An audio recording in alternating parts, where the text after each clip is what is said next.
You ever been in a place so chaotic, so loud? It feels like the world's pressing in on you, but somehow you're invisible? That's where this story starts, in the heart of a packed ER in downtown Carsonville, where the air's thick with disinfectant and desperation.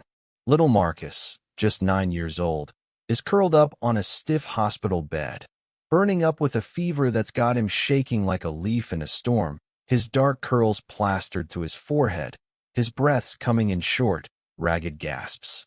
See, Marcus woke up that morning feeling like his head was going to split open. His mom, Lisa Carter, a single mom and the city's deputy mayor, thought it was just a bug at first. Kids get sick, right?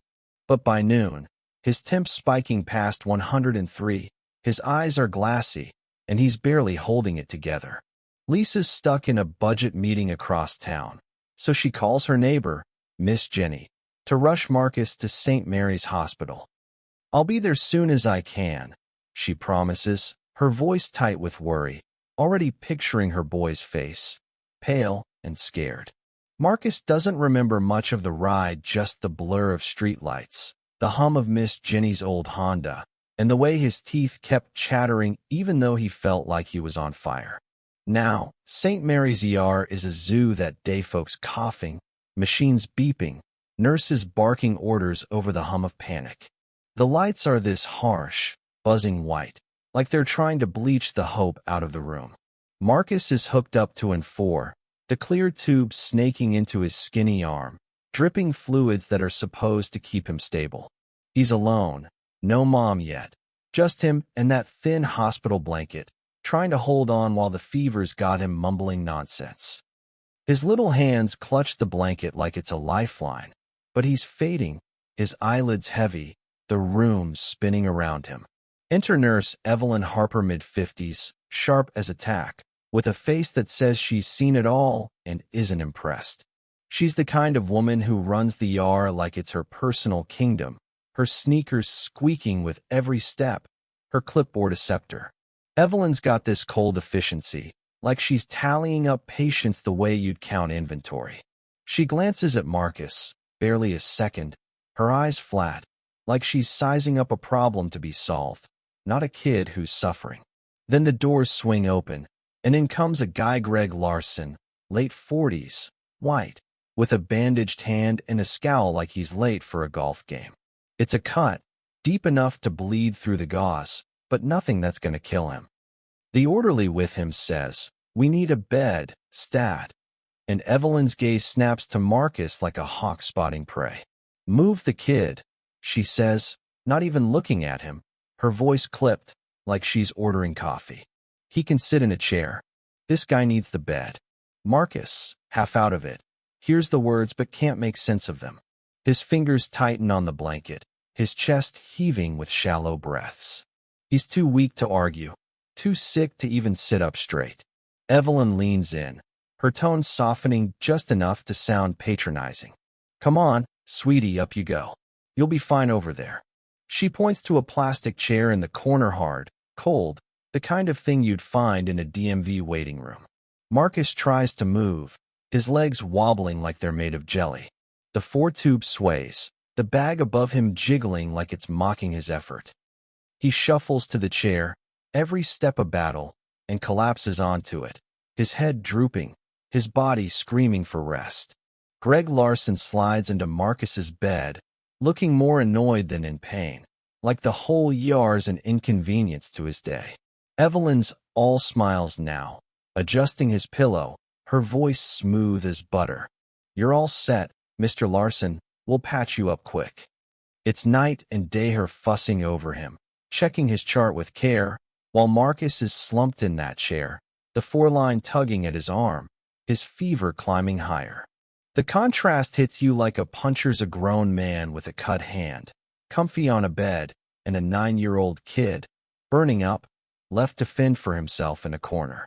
Dr. Nate Coleman, a young resident with tired eyes and a heart that hasn't been hardened yet, walks in from a trauma case, still peeling off his gloves. He freezes when he sees Marcus, this tiny kid, pale and trembling, barely holding it together in that chair. His gut twists, not just with worry but with this hot, prickly anger. He's been in the ER long enough to know how it works: triage, tough calls, limited beds, but this ain't right. He strides over, his voice low but firm. That kid needs the bed, Evelyn. He's in bad shape, look at him. Marcus's head lolls to the side, his breath shallow, the 4 bags swinging like it's counting down his time.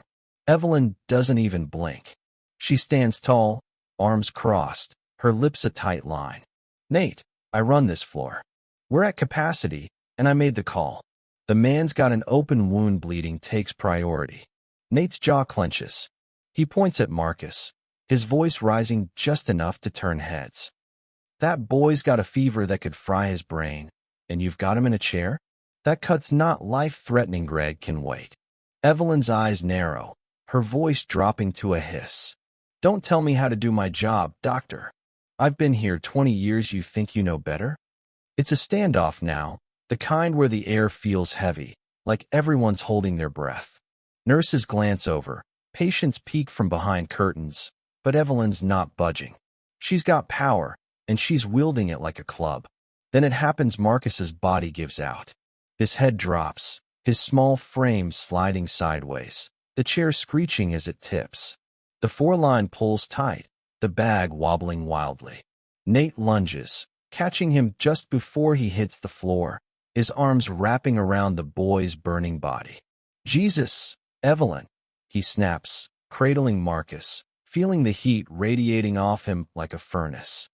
He lifts the kid back to the bed, ignoring Evelyn's glare, his hands shaking with fury and fear. She's standing there, arms still crossed, her face a mask of control, but there's a flicker in her eyes, something like defiance, maybe even shame, but she buries it quick. You're out of line, Nate, she says, her voice cold as ice. This is my floor. Nate doesn't answer, he's too busy checking Marcus's pulse, his heart pounding with the weight of what he's just done. Knowing he's crossed a line he can't uncross. That's when the ER doors fly open, and in storms Lisa Carter, her heels clicking like gunshots on the linoleum. She's out of breath, her coat half on, her eyes wild with fear. She spots Marcus, slumped on the bed now, Nate hovering over him, and her heart stops. Marcus, she cries, rushing to his side, dropping to her knees. She cups his face, her fingers trembling as she feels the heat pouring off him. Baby, I'm here, she whispers, tears spilling down her cheeks. She presses her forehead to his, willing him to hold on, her voice breaking with every word. Lisa looks up, her eyes locking on Evelyn, who's still standing there, clipboard in hand, unfazed. What happened? Lisa demands, her voice low but shaking with rage. Evelyn doesn't miss a beat. Ma'am, we needed the bed for another patient. Your son's stable, can be monitored from a chair. Lisa's face twists, like she's been slapped. Stable? He's half conscious. You kicked my boy out of a bed while he's burning up? Her voice rises, cutting through the ER noise like a blade.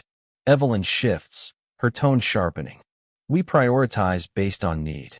The other patient had an active bleed. Lisa's eyes flash, her hands tightening around Marcus's. A bleed? That guy's got a cut finger, and my son's fighting for his life. You tell me, nurse, what's the real reason you moved him? The room goes quiet, the accusation hanging heavy. Everyone knows what she's implying, but nobody says it out loud. Evelyn's face hardens, but she doesn't answer, just glances at Nate like he's betrayed her. Nate steps forward, his voice steady but raw. Lisa, I got him back on the bed. He's gonna be okay, but he needs to stay here. Lisa nods, tears still falling, but her focus shifts back to Evelyn. You don't get to play God with my kid, she says, her voice low, dangerous. You don't get to decide who's worthy of care. Word spreads fast, too fast. By morning, Carsonville's buzzing. Local news vans are parked outside St. Mary's, cameras rolling, anchors talking in hushed tones about a disturbing incident in our city's hospital.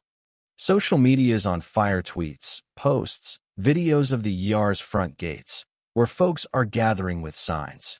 Care for all, no child left behind. A mom posts about how she's scared to take her kids to St. Mary's now, her words racking up thousands of shares. A retired nurse writes a thread about triage gone wrong, her post going viral. This isn't Medicinites prejudice. The hospital's in damage control mode. Upstairs, in a sleek boardroom, the director, Dr. Paul Grayson, sits with his PR team, his tie loosened, his face grim. He keeps seeing Marcus's face, that kid sliding off the chair, and it's eating him up. The PR guy's pitching transparency and commitment to equity, but Paul's barely listening. He knows this isn't just a PR problem, it's a moral failure. Outside, the crowd's growing, chanting, "Equal care, equal care." A teenage girl holds a sign, "My brother deserves a bed." An old man in a wheelchair sings a gospel tune, his voice carrying over the noise, pulling others in until it's a chorus. At noon, Paul steps up to a podium in the hospital auditorium, cameras flashing, reporters leaning in. He clears his throat, his hands gripping the lectern. "We had an incident yesterday," he starts, his voice steady but heavy. "A young boy was moved from a bed he needed. We failed him, his family, and this city. I'm sorry." The room erupts, questions flying like arrows. Was it racism? Is Nurse Harper fired? Paul dodges the specifics, promising a full investigation, but the crowd outside isn't buying it. They want answers, not apologies. By evening, Evelyn's face is on every news channel, her badge photo plastered across screens.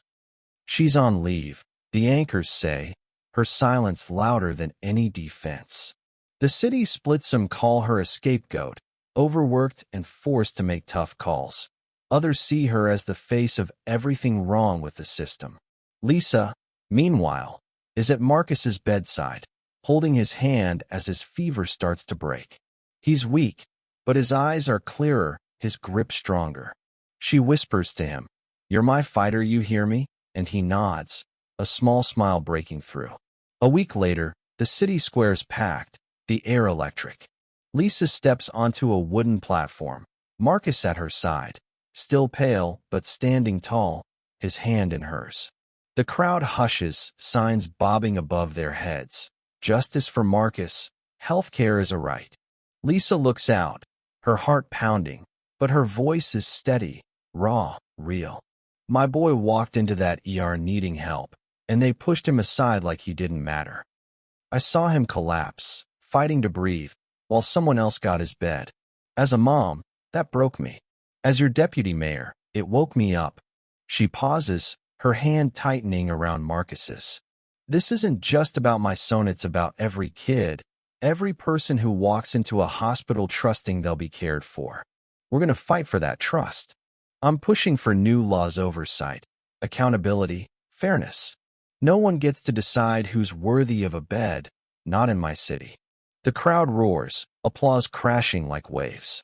Marcus looks up at her, his eyes wide, and for a second, it's just the mom and son against the world. The cameras pull back, capturing the sea of faces, the signs, the hope. Lisa's voice cuts through one last time. "We're not just fighting for justice, we're fighting for each other." So here's the thing, what do you think? Was Evelyn just doing her job, stretched thin in a broken system, or was something uglier at play? Drop a comment. Tell me your take. Have you seen something like this in your town? How do we fix it? Hit that like button, share this story, and let's keep this conversation going. Because if we don't talk about it, nothing changes.